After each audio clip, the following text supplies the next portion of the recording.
Hi friends आपण मैंने समस्ते निश्चित भाव में जानी राशन कार्ड को नहीं फुल चर्चार रही एवं राशन कार्ड रे जो मैंने खाउटी अधिकार तरफ जो सूचना देती तो से सूचना दिखाई राशन कार्ड रे एबे ई-केवाईसी करने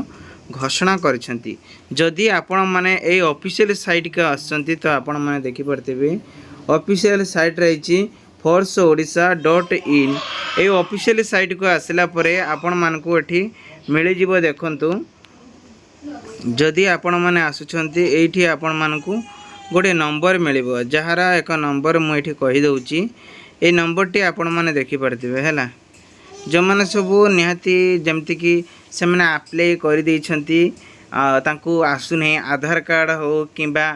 राशन कार्ड लिंक करिसंती आसुनी किबा नुआ अप्लाई करिसंती राशन कार्ड आसुनै तो ये क्षेत्र में ये कांटेक्ट कले ऑफिस की तांकर कांटेक्ट करा जिवो। ऑफिस की कांटेक्ट कला परे तुम कामटी बा आपण कामटी शीघ्र हो जिवो। तेणुक बर्तमान आसिले आमे कौन करवा ना जो ऑफिशियल साइट रे एक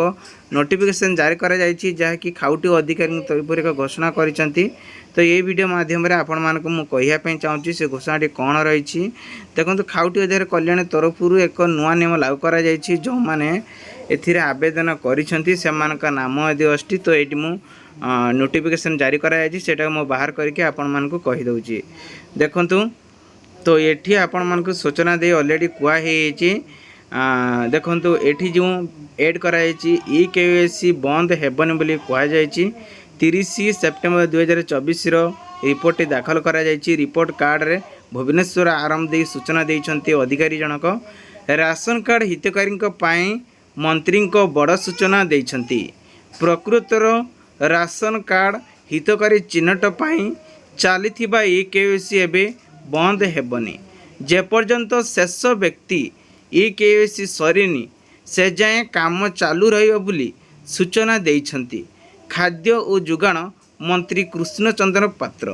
तेबे आपण को चिंता करबा आवश्यक नहीं जो माने सब चिंता करथिले आमे बाहिर अछु तो आम केमिति कौन करूँ आम तो गाँव थे शीघ्र हो जाता आउ से सब किसी चिंता करते नहीं आपण पाखे बहुत समय रोची आपण मैंने करें किंतु जोठी भी था ना यही केवाईसी निहाती करने आवश्यक